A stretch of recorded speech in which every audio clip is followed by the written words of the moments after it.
안녕하세요. 뉴스톡톡 시아입니다. 코로나 사태에도 부자들의 재산은 더 불어나나 봅니다.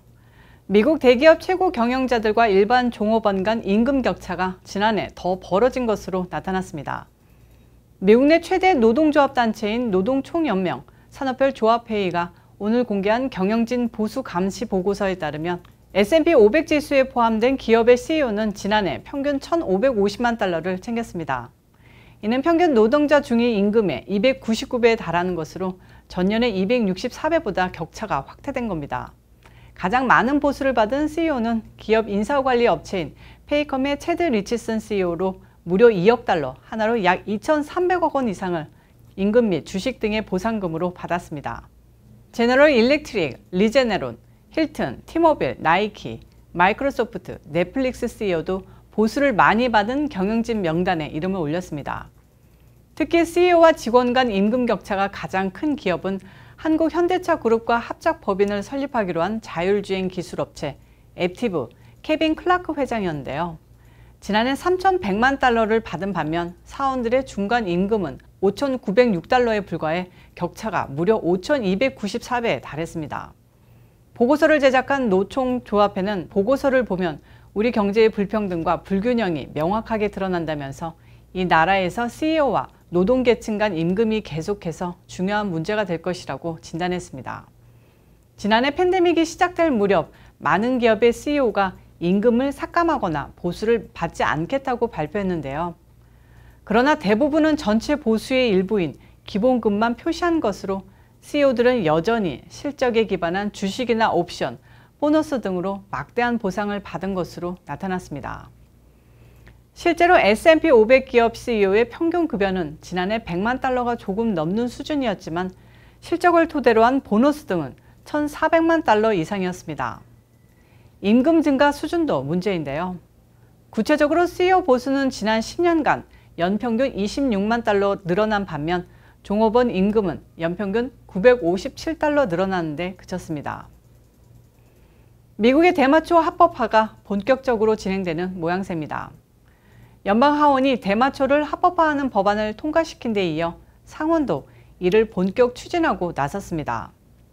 민주당의 척 슈머 원내대표와 론 와이든 금융위원장, 코리 부커 의원은 14일 마리화나의 비범죄화를 내용으로 하는 마리화나 관리 및 기회 법안을 공동 발의했습니다. 이 법안은 연방 차원에서 마리화나를 합법화하고 비폭력적인 마리화나 범죄에 대한 연방기관의 기존 유죄 판결을 삭제하는 내용을 골자로 하고 있습니다. 또 연방규제 약물 목록에서 마리화나를 제외하고 마리화나 관련 세제를 도입하는 내용도 담겼습니다. 앞서 하원은 작년 12월 연방 차원에서 처음으로 마리화나를 합법화하는 법안을 통과시켰는데요. 상원을 장악한 공화당이 이에 반대에 무산됐습니다. 하지만 현재 민주당이 상원에서 다수당이 되면서 마리화나 합법화 법안이 상원을 통과할 가능성도 커졌습니다.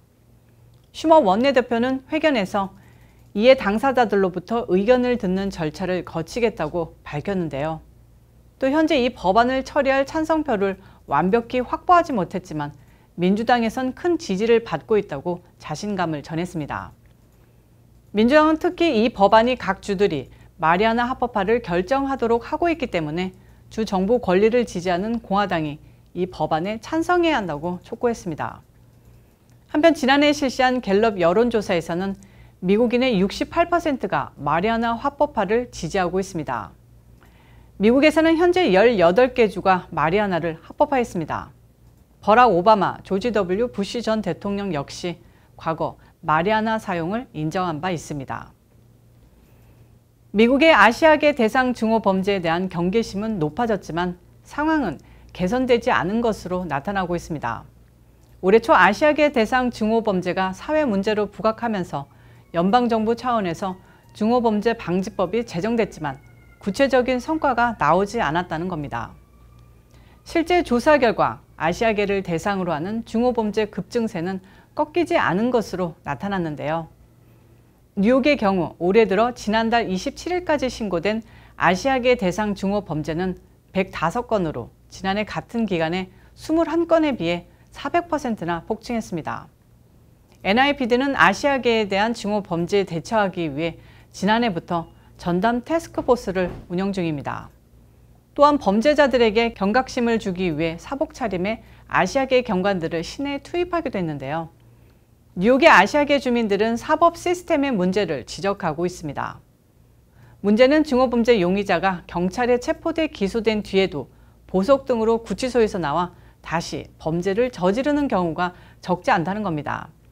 이 같은 내용을 보도한 뉴욕타임즈는 지난 5월 말 지하철역에서 60대 아시아계 여성을 밀어 넘어뜨리며 안면뼈가 골절되는 중상을 입힌 용의자 존 샤펠을 예를 들었는데, 그는 범행을 저지르기 전에도 아시아계 여성이 맨 배낭에 불을 붙인 혐의로 체포됐지만 며칠 만에 풀려났다고 합니다.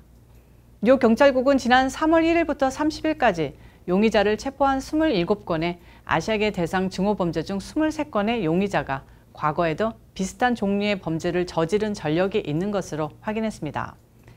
아시아계 증오범죄에 대한 목소리가 특정 정당과 이념 세력의 정치 구호로 소비될 뿐이라는 목소리가 커지는 이유입니다. FBI가 미시간 주립대 체조팀 성폭행 사건을 초기에 제대로 수사하지 않아 성폭행이 수개월 동안 지속된 것으로 드러나 논란입니다. 14일 연방법무부 마이클 호로위츠 감찰관은 119페이지에 달하는 보고서를 통해 FBI가 체조팀 주치 레리 나사르의 선수 성폭행 의혹에 대해 신속하고 진지하게 대응하지 못했다고 밝혔습니다. 감찰 결과 FBI는 2015년 나사르의 성폭행 의혹에 대해 조사를 착수했으나 피해 선수와 전화 인터뷰를 하는데 5주를 기다리게 하고 다른 희생자들을 모두 인터뷰하지 못하는 실수를 범했습니다. 미시간 주립대가 위치한 FBI 지부로도 관련 수사 사실을 통보하지 않았습니다. 호로위츠 감찰관은 FBI는 2015년 9월 피해자 인터뷰를 한 이후 8개월 이상 조사하지 않았다면서 그 시간 동안 나사르의 성폭행은 계속됐다고 말했는데요. FBI가 사건을 인지하고 나사르를 체포하기까지 추가로 70여 명의 여성이 피해를 본 것으로 조사됐습니다. 수사로 밝혀진 전체 피해자는 무려 265명에 달합니다. 이에 대해 존 콘린 연방상원의원은 보고서가 여러 사법 집행 단위에서 사건을 고의로 무시하는 등의 치명적인 실패가 있었음을 보여준다면서 책임자는 책임을 져야 한다고 말했습니다. 한편 나사르는 미시간 주립대 체조팀 주치의로 있으면서 선수들을 성폭행 및 성추행한 혐의로 기소돼 두 건의 재판에서 지난 2018년 각각 징역 40 내지 125년, 징역 40 내지 175년형을 선고받았습니다. 또한 2017년에 아동 성학대물을 소지한 혐의로 징역 60년형을 선고받았습니다. 이 사건으로 루에나 사이먼, 당시 미시간 주립대 총장이 사임하고 스티브 페니 전 미국 체조협회장과 체조협회 이사진이 전원 사퇴하는 등 큰 파문이 일어나기도 했습니다. 뉴스톡도 여기까지입니다. 시청해주셔서 감사합니다.